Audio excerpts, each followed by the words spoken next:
রাজশাহী ৩ আসনের সাবেক সংসদ সদস্য আসাদুজ্জামান আসাদকে আদালতে হাজির করা হলে পুলিশের উপস্থিতিতেই তার উপর ঘটে হামলার ঘটনা।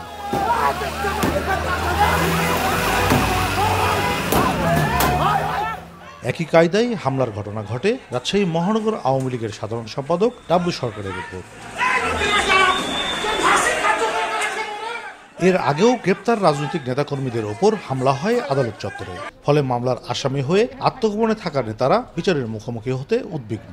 আমরা সবাই বিষয়ে আতঙ্কিত। আমরা যে আদালতে বিচার প্রার্থীর জন্য যাব, জামিনের জন্য যাব, সেজন্য আমরা যেতে সাহস পাচ্ছি না। বর্তমান প্রেক্ষাপটে যে মব জাস্টিস গুলো হচ্ছে, অন্যায় অবিচার হচ্ছে, বিচার ব্যবস্থার কোনো নিশ্চয়তা নাই, এই কারণে তো আমরা নিজেরা আদালতে যেতে পারছি না। এখানে অপরাধ কিন্তু ছেয়ে গেছে, তারা কোর্টে গেলে, হাজিরা দিতে গেলে তারা যেভাবে ন্যাক্কারজনক ঘটনাগুলো ঘটাচ্ছে, আমাদের মামলা মোকদ্দমাগুলো নিয়ে আইনের দ্বারস্থ হওয়ার জন্য সেই সুযোগ আমাদেরকে তারা দিচ্ছে না।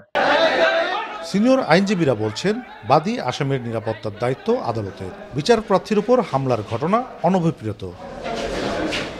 আদালত প্রাঙ্গণে এসে তাকে মারপিট করা হয়, তাকে যদি বিভিন্নভাবে হ্যারাস করা হয়, সেই দায়িত্বটা আদালতের এবং আইনশৃঙ্খলা বাহিনীর উপরে।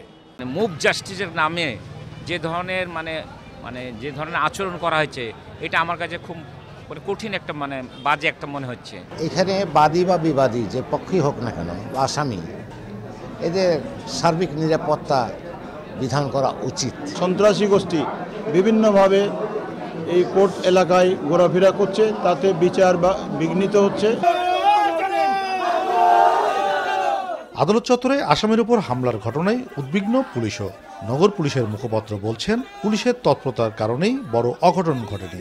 আগামীতে নিরাপত্তা বলয় আরো শক্ত হবে। পুলিশ না থাকতো তাহলে পরিস্থিতি কেমন হতো একটু বিবেচনা করে দেখেন, অনেক ক্ষতিকর হতে পারতো। পুলিশ ছিল বলেই কিন্তু সেভাবে তাকে করা গিয়েছে, জেল হাজতে প্রেরণ করা গিয়েছে। আইনজীবীরা বলছেন, আদালত চত্বরে হামলার এমন ঘটনা বিচার কার্যক্রম ব্যাহত করবে।